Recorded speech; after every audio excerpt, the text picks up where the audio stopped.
अस्सलाम वालेकुम व्यूअर्स। आज मैं आपके साथ बहुत मज़ेदार और टेस्टी सा बनारसी मटन पुलाव बनाने की रेसिपी शेयर करने जा रही हूँ, जो इतनी मज़ेदार और टेस्टी है कि बिल्कुल लाजवाब सी रेसिपी है। अगर आप एक दफ़ा इसको ट्राई करेंगे तो फिर इंशाल्लाह बार बार आप इसी बनारसी पुलाव को बनाने की फरमाइश करेंगे।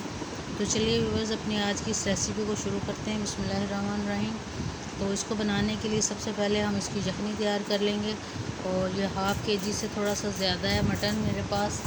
और चर्बी बिल्कुल साफ़ कर लिए, धो के अच्छी तरह इसको भी साफ़ कर लिया है। और साथ ही थोड़े से प्याज, थोड़ा सा लहसुन रखा हुआ है और थोड़े से खड़े मसाले मैंने ले लिए हैं। उसमें 1 टेबलस्पून भरकर सौंफ ले लिया, 1 टेबलस्पून भर के सूखा धनिया, गरम मसाला, थोड़ी सी दालचीनी और 2 बड़ी इलायची ले ली मैंने। तो सबसे पहले ये जो मटन है इसके अंदर ये सारे स्पाइसेस डाल लेंगे। तो ये प्याज और लहसुन डाल लूँगी मैं। और सारे स्पाइसेस डालने के बाद इसमें पानी इतना डालेंगे कि ये अच्छी तरह से गल जाए। और 1 टेबलस्पून मैं इसमें नमक डाल रही हूँ। और साथ इसमें 2 गिलास के करीब पानी डालूँगी।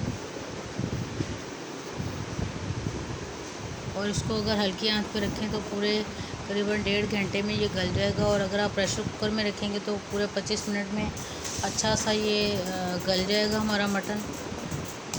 तो ये देखिए व्यूअर्स, मैंने इसको पूरा 1 घंटा रख के चूल्हे के ऊपर गला लिया अच्छा सा। एक दफ़ा इसको चेक भी कर लेते हैं कि ये कितना गला है। पुलाव में हमेशा बहुत ज़्यादा गला हुआ गोश्त बहुत मज़ेदार और टेस्टी सा लगता है। तो आप देख सकते हैं कि आसानी के साथ ये जो इसकी बोटी है बिल्कुल टूट गई है। तो इसका मतलब है कि जितना हमें चाहिए ये उतना गल गया है। तो सबसे पहले ये बोटियाँ मैं बिल्कुल अलहदा कर लूँगी। और बोटियाँ अलहदा करने के बाद ये जो यखनी बचेगी इसको हम अच्छी तरह से छान लेंगे, निचोड़ लेंगे इसका। ये जो सारी जो स्पाइसेस खड़े खड़े हैं ये सारे हम छान के अलहदा कर लेंगे। तो ये सारी बोटियाँ मैंने अलहदा कर ली हैं। तो अब मैं इसको छान लेती हूँ। और यखनी को छान के जो इसका ऊपर से निकल आया सारे खड़े खड़े मसाले, इनको भी अच्छी तरह से प्रेस एक दफ़ा कर लूँगी। और फिर बस इसको हम वेस्ट कर देंगे।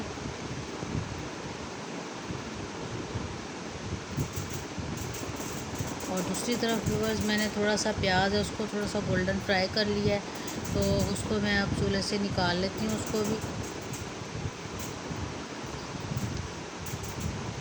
ये प्याज मैंने थोड़ा सा फ्राई करके निकाल लिया। और बाकी जो ऑयल बचा है फ्राई करने के बाद उसी के अंदर मज़ीद थोड़ा सा हम प्याज डालेंगे। और प्याज डालने के बाद बस इसको हल्का सा कलर देंगे, बस सौते करना है इसको, बहुत ज़्यादा कलर नहीं देना। और अब इसके अंदर थोड़े से खड़े मसाले मैंने डाल लिए हैं, हल्का सा भून लूँगी इनको। थोड़ा सा भूनने के बाद बस इसके अंदर ये जो अभी मैंने बोटियाँ अलहदा की थी यखनी से उसको डाल के अच्छा सा भून लेंगे।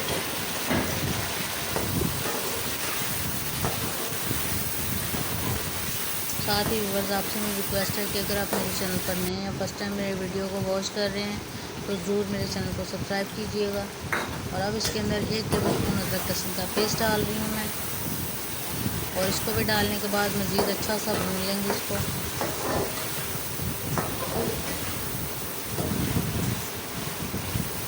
और साथ ही कटे हुए टमाटर मेरे पास पड़े हुए हैं। आम पुलाव में तो टमाटर हम कम ही डालते हैं, लेकिन आज हम बनारसी पुलाव बनाने जा रहे हैं तो उसमें टमाटर भी ज़रूर डालते हैं। और मैं भी डाल रही हूँ आपके सामने। और टमाटर डालने के बाद इसको अच्छा सा भून लिया। और अब थोड़े से स्पाइसेस डाल लेते हैं। 1 टेबलस्पून भर के मैंने धनिया पाउडर डाल दिया है।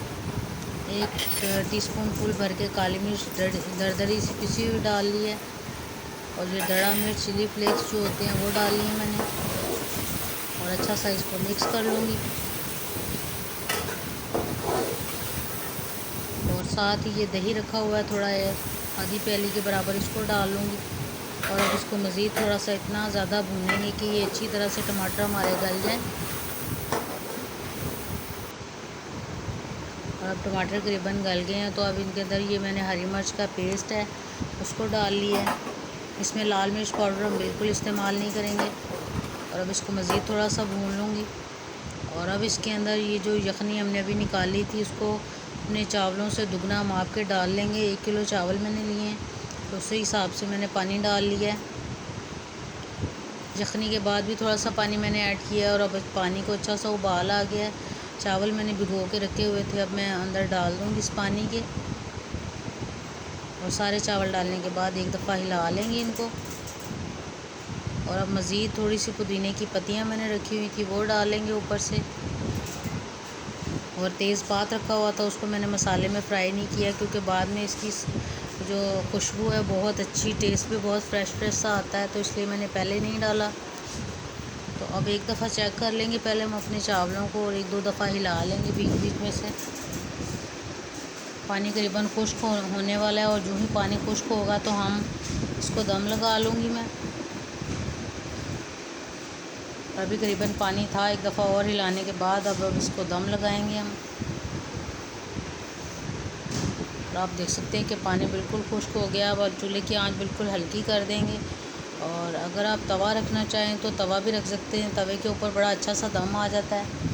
और पूरे 20 मिनट का मैंने इसको दम दिया, और आप देख सकते हैं आपके कितना ज़बरदस्त था, खिला खिला सा हमारा जो बनारसी पुलाव बिल्कुल तैयार हो गया है। और अभी से बहुत मज़ेदार सी पुदीने और तेज़पात की खुशबू आ रही है। तो चलिए मैं अब इसको डिश आउट कर लेती हूँ। देख के अभी से मुँह में पानी आ रहा है। इतना मज़ेदार और लजीज सा बनारसी मटन पुलाव बिल्कुल तैयार हो गया। और इसके साथ आप ज़ीरे वाला दही ले तो 4 चाँद लग जाते हैं इस रेसिपी को। और साथ ही अब ये जो फ्राई किया हुआ प्याज था वो मैंने इसके ऊपर डाल लिया है। मज़ेदार और टेस्टी सा पुलाव हमारा बिल्कुल तैयार है। उम्मीद है कि आपको मेरी ये रेसिपी अच्छी लगी होगी। और व्यूअर्स, अगर आपको मेरी ये रेसिपी अच्छी लगे तो आपसे मेरी रिक्वेस्ट है कि ज़रूर मेरे चैनल को सब्सक्राइब कीजिएगा, वीडियो को ज़्यादा से ज़्यादा फैमिली मेम्बर के साथ शेयर कीजिएगा, और साथ ही साइड पे लगे हुए बेल आइकन को भी प्रेस कीजिएगा। तो फिर मिलेंगे व्यूअर्स नेक्स्ट वीडियो के साथ, तब तक के लिए अल्लाह हाफिज़।